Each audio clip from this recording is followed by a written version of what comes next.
وہ سکھائی ایک انجینئر کو اسلام سکھایا ہم نے, پورے دوالے ہوئے اس کے پیچھے پڑ گئے. ایک انجینئر کو اسلام آ گیا, پورے کے پورے اس کے خلاف فتوے لگا رہے قتل کر دو. یہ تو کرتے ہیں کیوں؟ آپ کا ایگو جو ہے نا وہ لو اسٹینڈرڈ پہ سیٹل ہو گئے. السلام علیکم. یہ ہے ساحل ادیم, جو بڑا ہی آج کل یوٹیوب اور وغیرہ میں لیکچرز دیتے رہتے ہیں اور اپنے آپ کو بہت بڑا اسلام کا جانکار سمجھتے ہیں.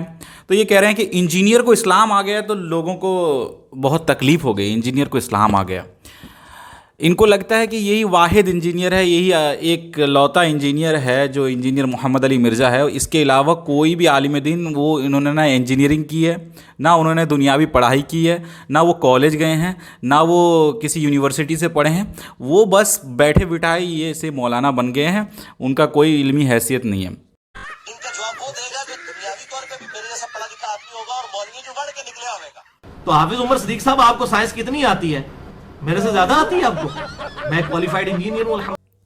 میں آپ کو ایک ایگزامپل ہی دے دیتا ہوں آپ کو. ابتسام الہی ظہیر جو علامہ احسان الہی ظہیر کے یہ ہیں بیٹے ہیں, تو وہ انہوں نے خود انجینئرنگ کی ہے, لیکن وہ کبھی کہتے ہیں کہ میں انجینئر ہوں, میں نے انجینئرنگ کی ہے, میرا یہ علم ہے, میں دنیاوی علم میں اتنا ماہر ہوں, اس طرح کا وہ بولتے ہیں؟ نہیں بولتے. یہ واحد بندہ ہے جو اپنا ڈھنڈورا پٹتا ہے, مجھے دنیاوی علم بہت ہے, مجھے دینی علم بہت ہے, میں قاری ہوں, میں نے اتنا سال یہ کیا ہے, میں نے اتنا سال وہ کیا ہے, تاکہ وہ لوگوں کو جو عوام, جاہل عوام ہے, ان کے دل میں دبدبہ ڈال سکے کہ میں بہت بڑا کچھ ہوں. اس وجہ سے وہ یہ ڈھنڈورا پٹتا ہے. اور پھر سمپتھی گین کرنے کے لیے کیا بولتا ہے کہ دیکھو جو علماء ہیں ان کو برداشت نہیں ہے کہ ایک انجینئر اسلام سیکھ جائے. بھائی تو یہ اکیلا انجینئر تھوڑی ہے, باقی یہ سب شاید جاہل ہیں. تو یہ اکیلا انجینئر تھوڑی ہے, باقی لوگ بھی انجینئر ہیں, باقی لوگ بھی ڈاکٹرز ہیں.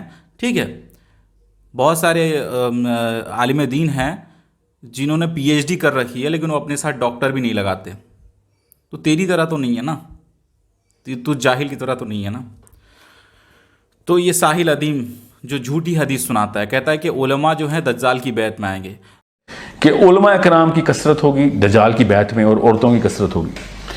تو یہ ہمارا تو کوئی بچت نہیں ہے. عالم کھیلتے رہے نا ہم, تو دجال کیس والے تو گئے ہم تو. کیا ہم کیا کریں؟ مسئلہ یہ ہے کہ ہمارے حدیث کے مطابق ہی حدیث یہ ہے کہ عورتیں, زیادہ تر عورتیں اور زیادہ تر علماء کرام دجال کے اوپر بیعت ہو چکے ہوں گے. حدیث یہ ہے کہ دجال کے فالوورز میں سے بیشتر جو ہوں گے وہ عورتیں اور علماء کرام ہوں گے. جاہلوں کو تو نہیں چھوڑنے والا دجال. اور یہ میں بہت ڈرانے والی حدیث سنا رہا ہوں, یہ مستند حدیث ہے کہ دجال کے اوپر میری امت کی عورتیں اور علماء کرام کثیر تعداد میں بیعت کریں گے. دنیا قیامت تک کا ٹائم لے لے ساحل ادیم, اور اس کے جو کیا ہے محمد علی یوتھ کلب, اس کے لیے قیامت تک کا ٹائم ہے. وہ حدیث ڈھونڈ کے لائے جس میں لکھا ہے علماء جو ہیں کثیر تعداد میں دجال کی بیعت کریں گے. علماء کیوں آئیں گے اس کی زد میں؟ اور یہ حدیث ہے کہ علماء کرام کی کثرت ہوگی دجال کی بیعت میں اور عورتوں کی کثرت ہوگی. تو یہ ہمارا تو کوئی بچت نہیں ہے. عالم کھیلتے رہے نا ہم, تو دجال کیس والے تو گئے ہم تو. کیا ہم کیا کریں؟ مسئلہ یہ ہے کہ ہمارے حدیث کے مطابق ہی حدیث یہ ہے کہ عورتیں, زیادہ تر عورتیں اور زیادہ تر علماء کرام دجال کے اوپر بیعت ہو چکے ہوں گے. حدیث یہ ہے کہ دجال کے فالوورز میں سے بیشتر جو ہوں گے وہ عورتیں اور علماء کرام ہوں گے. جاہلوں کو تو نہیں چھوڑنے والا دجال. اور یہ میں بہت ڈرانے والی حدیث سنا رہا ہوں, یہ مستند حدیث ہے کہ دجال کے اوپر میری امت کی عورتیں اور علماء کرام کثیر تعداد میں بیعت کریں گے, کثرت ہوگی. اس وقت مسلمانوں میں کون اس کو فالو کرے گا؟ آپ لوگ حیران رہ جائیں گے. سب سے پہلے لبیک کہنے والے, ان میں دو لوگ ہیں, دو گروہ ہیں, ایک اینڈ میں نکلیں گے اور ایک سب سے پہلے. ایک علماء امت مسلمہ کا, ایک عورتیں. یہ دو گروہوں کا خاص ذکر آتا ہے حدیث میں. جہاں تک بات ہے علماء کی, تو ہمیں یہ رائٹ نہیں ہے کہ ہم علماء کو اس پہ پرکھیں, لیکن میں نے آپ کو حدیث سنا دیا کہ امت مسلمہ کے علماء وہ بھی دجال کو بہت فالو کریں گے. حدیث میں آتا ہے, اس لیے بہت بڑا فتنہ ہے. علماء کے ساتھ ملو گے تو حق آپ پر آشکارا ہوتا رہے گا. حسن بصری کا قول ہے, الفتنہ اذا اقبلت عرفہ کل عالم واذا ادبرت عرفہ کل جاہل.